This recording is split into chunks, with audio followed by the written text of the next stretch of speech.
Hey guys, how's it going? Today we're going to talk about the top 5 things that I hate the most about doing wholesale and real estate.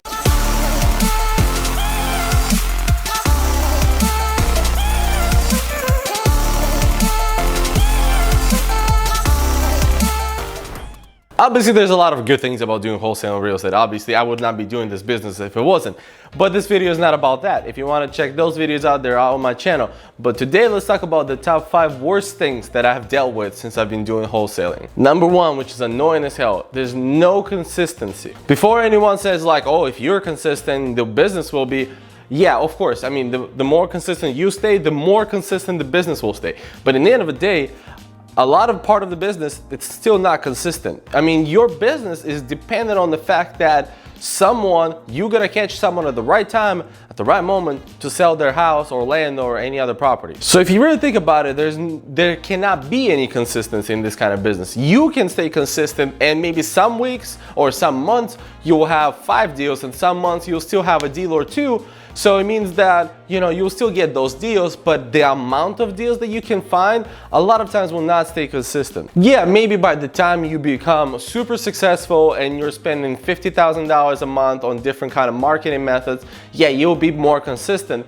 But let's be honest, 99% of us are not at that point. So you have to be able to manage your money. Some months you're gonna make a lot of money, some months you're gonna make none.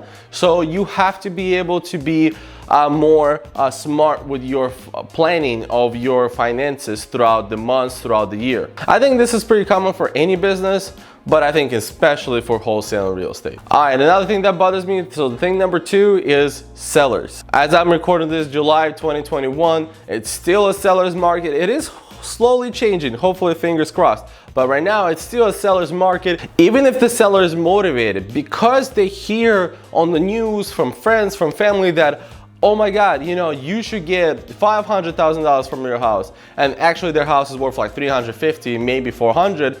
They're thinking about those prices. So because sellers feel like they have the upper hand in this situation, they don't really treat wholesalers well. I mean, in general, that's another thing is that like a lot of people don't like wholesalers to start with, but I just don't see why they don't like them. It's pretty much like being a real estate agent without really being a real estate agent. You're just talking to people more in need and situations that actually it's harder to sell on the market than actually selling to an investor. Whenever anyone says they don't like wholesalers, I do like to listen to them just because I'm interested to hear what they say. But till today, I've yet to hear a good reason why you shouldn't like wholesalers. Anything they say, I do have a proper explanation why something's done the way it's done. A lot of sellers feel like they're taking advantage of them. A lot of sellers are feeling like they're being tricked. So they're acting towards you in a certain way.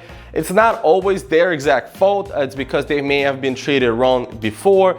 But in general, that's something that if you're a wholesaler that tried to do this business correctly, you're still being affected by that, even if they got this from a bad experience with dealing with another wholesaler. Talking about other wholesalers, number 3 is other wholesalers. I'm not saying the wholesaler community is bad, but there are definitely a few bad apples out there. You have all these wholesalers trying to trick you that they're investors and they're trying to waste your time to, tie up the property, try to sell it to someone else. Because here's the thing, I'll be very honest with you. It is much more difficult to find a seller than it is to find a buyer, 90% of the situations. So a lot of times when the wholesaler is kind of lazy, so what they do is that they find a wholesaler, a newer wholesaler most of the time that has a property under contract, and they try to find a buyer for that property. Okay, so there's 2 different ways to look at that. Yes, maybe that wholesaler that had a property in the contract was stuck and didn't know what to do. So that's one thing, but some other times, they just promote to you saying that they're end buyers and actually they're not. They tie up your property, they try to sell it. They sometimes do, sometimes don't. And if they don't, you're kind of stuck there, just not knowing what you're supposed to do. I've met a lot of good people through wholesaling, and I met a lot of people that I like doing business with, but there also have been people that I'm like, oh, well, never doing business with you again, just because don't want to waste my time and not worth my energy or the stress that this causes. Number 4, so wholesaling isn't passive. It shouldn't be a surprise for anyone, but it's definitely irritating sometimes the fact that if you stop working for a week, your entire business dies. So, if you run an e-commerce or you do affiliate marketing, a lot of times if you stop, doing your business, that business will still keep running most of the time. However, if you do wholesaling, if you stop for a week, unless you have a huge team build up, that business will stop. And like I said previously, 99% of us don't have that at the moment. So if anyone started this business thinking this will be passive, I did not think it would be passive, but it definitely would be nice to sometimes walk away from the business for a week, but see it still growing. But if you did think it was gonna be passive, it's definitely not. Keep that in mind, that this will require hard work for a long time until you actually get into real estate that could be passive. And that's the topic number 5. Wholesaling is not a long-term way to build wealth. Wholesaling is like a startup. Wholesaling, in my opinion, is like a boost you need to get somewhere and to build some capital to get into something else. You can keep doing wholesaling. I don't think wholesaling is something that will stop being a thing in a long time. However, I do believe that if you're looking to build generational wealth or whatever, long-term wealth overall, wholesaling isn't the way to go. You can build a lot of money really quick in wholesaling, but then after that, you have to be smart with that money, invested in, something else that could be longer term, obviously real estate, like rentals and stuff like that, or it could be stocks, crypto, all other stuff. I'm not a financial advisor talking about what other stuff you should invest in. I'm just saying this is not a long-term project. This is quick money most of the time, as long as you do it correctly.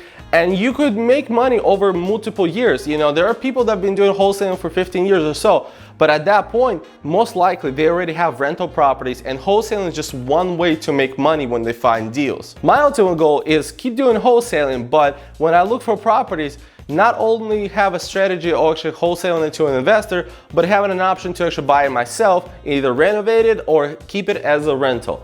That's my end goal, and that's what I feel like then you can become more of a long-term wealth creator. But overall, I do believe wholesaling is a good business. It's a good way to start. It's a good startup business. I guess that's the way to say it. And I do think a lot of people could be very successful in it. It just requires a lot of work. If you do want any tips on wholesaling, check out my channel. Comment down below if you have any questions. Like the video. If you did enjoy, subscribe it so you never miss another video from me. And as always, guys, peace.